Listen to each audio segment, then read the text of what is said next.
Salam alaikum. Moi, je suis un habitant du quartier. Je suis né ici depuis 1959. Mais durant toute notre cycle primaire, nous avons trouvé cette station abandonnée depuis ma naissance en 1959. Donc, à l'âge de 18 ans, on jouait ici jusqu'à la nuit et on rentrait chez nous. C'était une station d'essence abandonnée par les Blancs à l'époque. Il y a eu 2 morts exactement. L'explosion est tellement rare, d'une puissance rare, qu'il a expulsé les gosses du lieu à presque 50 de mètres dans des maisons, 2 maisons différentes. On les a trouvés complètement déchiquetés, morts sur le coup.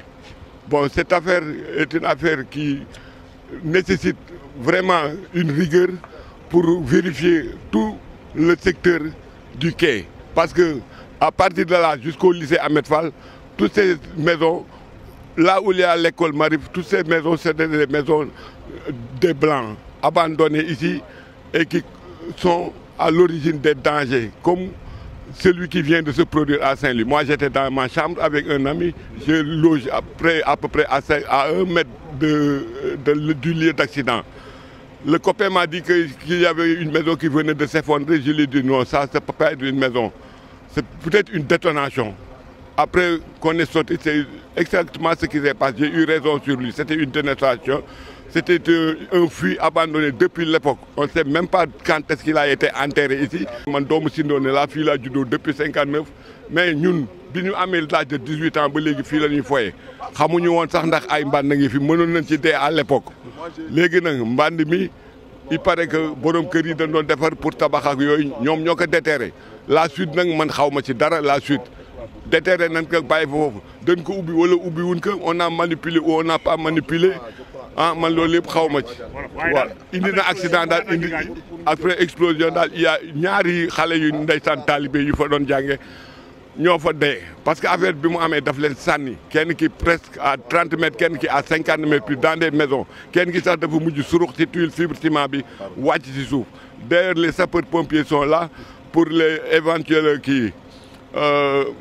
Enquête ak yooyu pour jéem a yóbbu koor yeeg. léegi daal il faut que ngeen wut ay détecteurs ñu nga xam ne xam nañu sol xam nañu essence xam nañu kii ñu ñëw vérifier le sous-sol parce que tout Saint-Louis plus de je dis même pas excusez-moi pas Saint-Louis tout le sud le long du quai dafa sud bi yëpp dañ mën na am yu fi suulu te xamuñu ko ban ko fi suul ñun suñu maam yi sax juddu wuñu ñun dañu judd fekk léegi nag ñi ko jënd di ko defar ñoo koy sulli teg ka foofu dañu bëgg récupérer essence wala dañu bëgg récupérer huile ñun xamuñu ci dara explosion bi daal rey nag léegi affaire bi mënoon na gën grave bu fi taalibe yi newoon taalibe yi mët nañu une centaine de taalibe dañ leen génne ci daara bi yàlla buy defar dafay mel ne ku yàq génne na leen lii am na mënoon na nekk drame. dëgg yàlla man mënu ma sax wax ndax sama xol dafa fees waaye metti na trop ak dëkk bi lii wóoratul sax lii wóorul sax su fekkente ne daal war nañ a kii la te